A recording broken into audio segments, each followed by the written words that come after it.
So yeah, so it was 2004, summer of 2004, and I got an email from Joe Satriani. He said, "Hey, just recommended you to the GNR gig.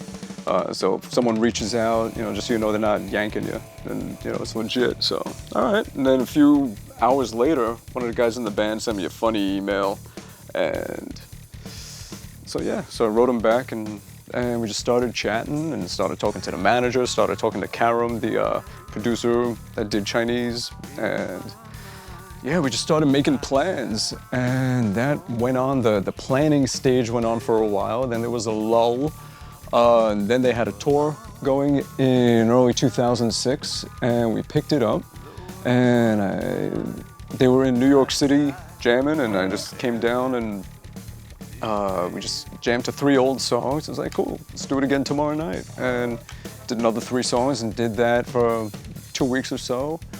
The funny thing about it was the newer stuff, the new songs, there was a big concern about leaks and stuff getting out, and they didn't really know me, and just to play it safe, figured it best not to give me any of the music. So the only way I could learn all of the songs would be at rehearsal, jamming, then I would take a half hour and I would go into the next room and listen on the road manager's laptop with headphones. I would listen to all the new songs and just maybe jot down some quick notes of the arrangement and everything, and then run back in the room and play it.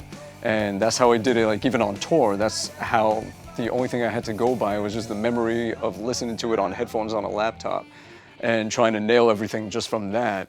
So it was a challenge up to the point where later that year, when I started actually laying my own tracks for the stuff. Once we did that, and once the album came out and everything was definite as far as what was in the song, what wasn't, what was going to be there, by the time we started touring again, it gave me a chance to really prepare the proper way to pull off these songs. And that's when I had the Vigier guys make the double neck, so I could do all the fretless and the fretted back and forth in one song while singing backing vocals and, having a snare drum on my ass and, cymbals between the legs and tap dancing. And then I got the Nova system to take care of all the whammy effects, all the, the wetter things with delays and reverbs. The one thing that made me choose the Nova system above everything else, of all things, was really the compressor.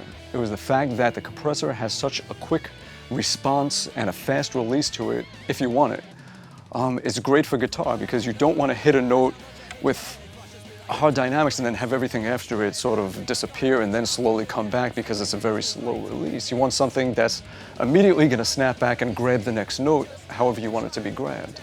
So it has that, and it keeps everything close and you don't lose anything. So the compressor in the Nova system is really good for guitar. You can play dynamically, and when you're playing in such a band with, we got drums, we got loops, we got vocals, backing vocals, 2 other guitar players, 2 keyboard players, all going on at once, there's not a lot of room for dynamics because there's not a lot of air in between everything. You're just getting bombarded.